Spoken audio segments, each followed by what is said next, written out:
बड़ी खबरें आ रही हैं, तीन बड़ी खबरें जिसने देश की सियासत में सियासी भूचाल ला दिया। नीतीश कुमार ने ऐसा खेल कर दिया कि बीजेपी हक्की बक्की रह गई। नीतीश कुमार ने राज्यपाल को इस्तीफा ही नहीं सौंपा। क्यों? पहली बड़ी खबर है। दूसरी बड़ी खबर सुनिए, कांग्रेस का ऑफर आ गया है नीतीश कुमार को, खुल्लम खुल्ला ऑफर। अब यह ऑफर क्या है, क्यों इसकी चर्चा हो रही है, उस पर भी हम आएंगे। और तीसरी बड़ी खबर, 12 राज्यों के नेताओं को 24 घंटे का अल्टीमेटम पर राहुल गांधी ने दिल्ली बुला लिया है। सभी कांग्रेस के नेताओं को दिल्ली बुला लिया है। यह इमरजेंसी मीटिंग क्यों एकाएक बुलाई गई है, सब कुछ बताएंगे आपको। मगर सबसे पहले सबसे बड़ी खबर पर आते हैं। हेडलाइंस देखिए आपके सामने। नीतीश कुमार ने इस डर की वजह से राज्यपाल को नहीं सौंपा इस्तीफा, चुनाव से पहले ही थी चर्चा। अब दूसरी हेडलाइन देखिए, बैक टू बैक हेडलाइन आपके सामने। सीएम नीतीश कुमार ने क्यों नहीं दिया इस्तीफा, कैबिनेट बैठक में हो गया बड़ा फैसला, विजय चौधरी का बड़ा खुलासा। यानी नीतीश कुमार ने भारतीय जनता पार्टी और अमित शाह गुजरात लॉबी को हिलाकर रख दिया, इस्तीफा नहीं दिया। क्यों? अब सोचिए, बिहार चुनाव के नतीजों के बाद यह चर्चा जारी थी कि अगली सरकार में मुख्यमंत्री कौन होगा, और इससे पहले नीतीश कुमार का यह कदम सबको चौंका चुका है, हिला चुका है। गौर कीजिएगा, हुआ क्या है? हुआ यह कि बिहार की राजनीति में ऐसा पहली बार हुआ है। पहली बार क्यों? क्योंकि बम्पर जीत के बाद जब मुख्यमंत्री राज्यपाल से मुलाकात करने जाते हैं, ना तो सरकार को भंग करने की सिफारिश नीतीश कुमार ने की और ना ही अपना इस्तीफा सौंपा। होता क्या है, राज्यपाल को यह जानकारी उल्टा यह दी जाती है कि 19 नवंबर को इस्तीफा सौंपा जाएगा। 19 नवंबर क्यों? अब सवाल उठ रहे हैं, 19 नवंबर क्यों? नीतीश कुमार ने ऐसा किया तो किया क्यों? क्या कांग्रेस का ऑफर इसकी एक वजह है? किसी ने इस ऑफर को लेकर क्यों नहीं जिक्र किया, उस पर भी हम आएंगे। लेकिन यह अनोखा मामला क्यों है? क्योंकि राज्य सरकार की आखिरी कैबिनेट की बैठक जो होती है, गौर करिएगा, आखिरी कैबिनेट की बैठक होती है, उसमें मंत्रिमंडल को भंग करने का प्रस्ताव पारित होता है। मुख्यमंत्री राज्यपाल से राजभवन में जाकर मुलाकात करते हैं, लेकिन इस्तीफा नहीं देते। क्यों? गौर कीजिएगा, केंद्र से लेकर राज्य सरकारों तक एक परंपरा रही है। चुनावी नतीजे आते हैं, नतीजे आने के बाद कैबिनेट की आखिरी बैठक होती है। आखिरी बैठक के बाद अगर प्रधानमंत्री है तो प्रधानमंत्री, मुख्यमंत्री है तो मुख्यमंत्री, प्रधानमंत्री राष्ट्रपति के पास और मुख्यमंत्री राज्यपाल के पास जाते हैं। वो लोकसभा या विधानसभा को भंग करने की सिफारिश करते हैं। यही होता है ना। मगर अब देखिए बिहार में क्या हुआ, यह परंपरा टूट गई। सीएम राज्यपाल से मुलाकात तो करते हैं, लेकिन इस्तीफे के लिए नहीं, बल्कि यह बताने के लिए कि भाई 19 नवंबर से विधानसभा भंग होगी और तब तक वो मुख्यमंत्री रहेंगे। कौन? नीतीश कुमार। अब सवाल यह कि नीतीश कुमार ऐसा कदम क्यों उठा रहे हैं? जानते हैं क्यों? क्यों आखिरकार नीतीश कुमार ने ऐन वक्त पर पूरा खेल पलट दिया? क्यों कदम उठाया? अब खबर यह है कि नीतीश कुमार के इस फैसले के पीछे एक डर है, डर या फिर वो दांव जिसमें बीजेपी फंसेगी।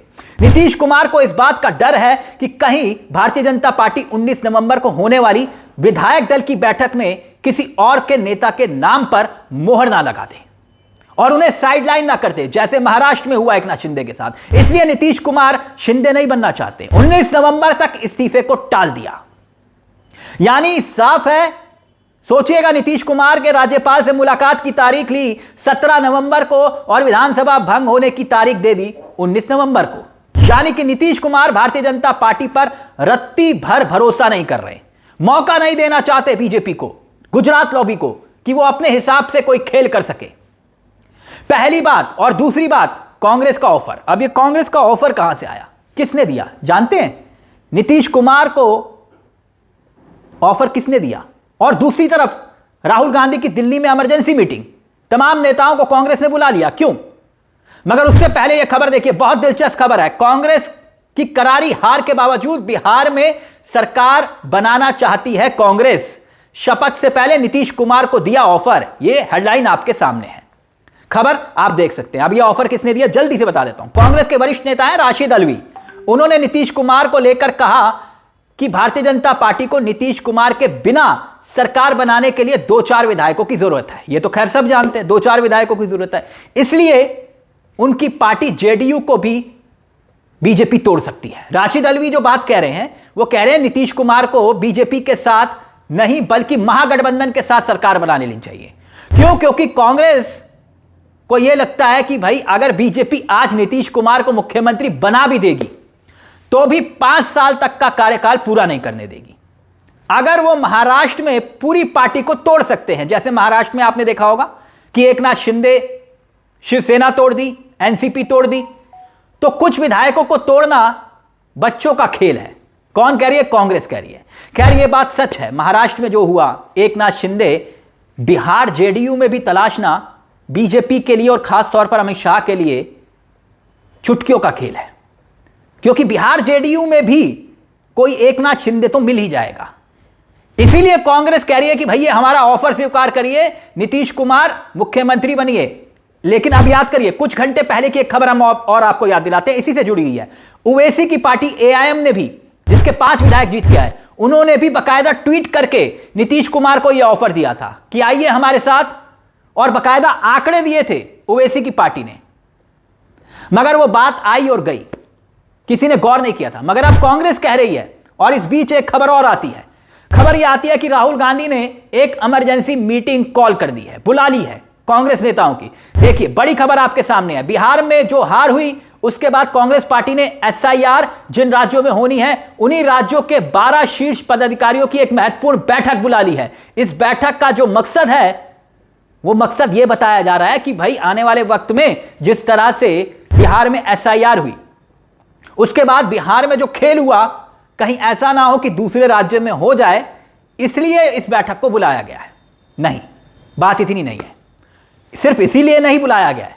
जो खबरें छनकर आ रही हैं कि भाई 12 राज्यों के प्रभारी, प्रदेश कांग्रेस कमेटियों के अध्यक्ष, प्रदेश अध्यक्षों को कांग्रेस विधायक दल यानी कि सीएलपी के नेताओं को, सचिवों को यूं ही नहीं बुलाया गया है। खबर क्या आ रही है मैं आपको बताता हूं। अंदर की खबर यह आ रही है कि राहुल गांधी जल्द ही एक नया आंदोलन खड़ा कर सकते हैं। चुनाव आयोग को लेकर एक बहुत बड़ी रैली करने की तैयारी है रामलीला मैदान में, दिल्ली के रामलीला मैदान में, और उसी को लेकर एक रणनीति सुनने में आया कि बनाई जाएगी। वैसे भी कांग्रेस ने बकायदा जो हस्ताक्षर अभियान चला रखा है, आपको याद होगा, 5 करोड़ लोगों का हस्ताक्षर लेकर राष्ट्रपति के घर की कुंडी खटखटाने की तैयारी है, राष्ट्रपति भवन तक कूच करने की तैयारी है कांग्रेस की। मगर सवाल अभी भी सबके मन में एक ही है कि नीतीश कुमार क्या वाकई में अभी भी कोई खेल कर सकते हैं? नीतीश कुमार क्या यह साबित कर रहे हैं कि टाइगर अभी जिंदा है? क्योंकि राज्यपाल के पास जाना, इस्तीफा ना देना, यानी भारतीय जनता पार्टी पर नीतीश कुमार को रत्ती भर भी विश्वास नहीं है। और खास तौर पर गुजरात लॉबी पर, गुजरात लॉबी समझ रहे हैं ना आप?